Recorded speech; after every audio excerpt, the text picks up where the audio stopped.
നിയമസഭാ തെരഞ്ഞെടുപ്പിലെ CPM-ന്റെ തോൽവി പരിശോധിക്കാനുള്ള മാരത്തൺ ചർച്ചകൾക്ക് ഇന്ന് തുടക്കമാകും. ഇന്ന് ചേരുന്ന CPM സംസ്ഥാന സെക്രട്ടേറിയറ്റോടെയാണ് ചർച്ച ആരംഭിക്കുന്നത്. പ്രതിപക്ഷ നേതൃസ്ഥാനത്തേക്ക് ആരെന്നതിൽ സംസ്ഥാന നേതൃയോഗങ്ങളിൽ തീരുമാനമാകും. പിണറായി വിജയൻ തയ്യാറല്ലെങ്കിൽ മാത്രമായിരിക്കും മറ്റു പേരുകൾ പാർട്ടി പരിഗണിക്കുക. പോളിറ്റ് ബ്യൂറോയിൽ നിന്ന് ലഭിച്ച നിർദ്ദേശങ്ങളും സംസ്ഥാന സെക്രട്ടേറിയറ്റിൽ അവതരിപ്പിക്കും. നാളെയും മറ്റന്നാളും സംസ്ഥാന കമ്മിറ്റി യോഗവും ചേരും. TV പ്രസാദും MG പ്രതീക്ഷുമുണ്ട് തത്സമയം. ആദ്യം TV പ്രസാദിലേക്ക്.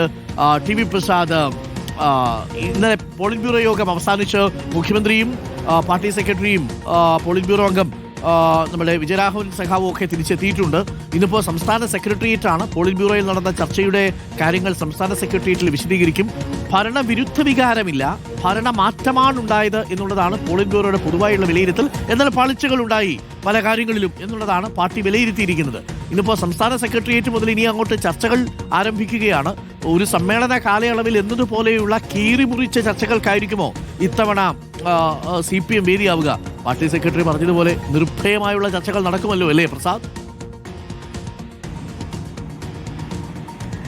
അരുൺ, ഉറപ്പായും അരുൺ, കാര്യമായ ചർച്ച CPIM-ൽ ഉണ്ടാകുമെന്നുള്ളത് തന്നെയാണ്. അതുകൊണ്ട് തന്നെയാണ് ബ്രാഞ്ച് മുതൽ മുകളിലോട്ട് ലോക്കൽ കമ്മിറ്റിയിലും ഏരിയ കമ്മിറ്റിയിലും ജില്ലാ കമ്മിറ്റിയിലും ചർച്ച ചെയ്ത് അത് സംസ്ഥാന കമ്മിറ്റിയിൽ എത്തിയതിനു ശേഷം മാത്രം ഇലക്ഷൻ റിവ്യൂ റിപ്പോർട്ട് തയ്യാറാക്കിയാൽ മതി എന്ന അപൂർവമായ തീരുമാനം CPIM എടുക്കുകയും ചെയ്തത്.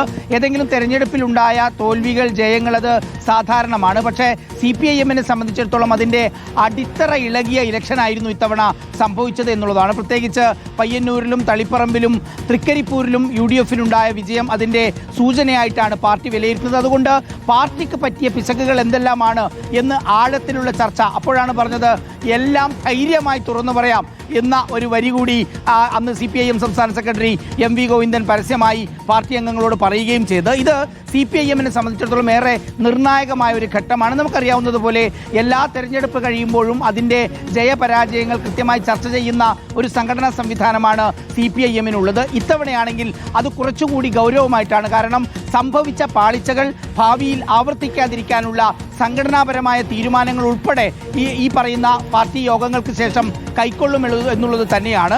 അതിനോടൊപ്പം തന്നെയാണ് പ്രതിപക്ഷ നേതാവ് സ്ഥാനവും.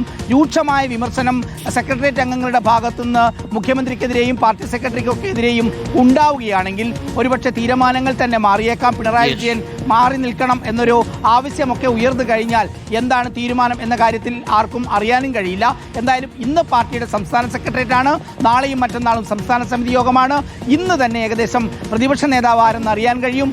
ആ ഇലക്ഷൻ ചർച്ചയുടെ ഒരു പോക്ക് എങ്ങോട്ടേക്കാണ് എന്ന് ഇന്ന് വൈകിട്ടോടുകൂടി തന്നെ ഏതാണ്ട് അറിയാനും കഴിയും.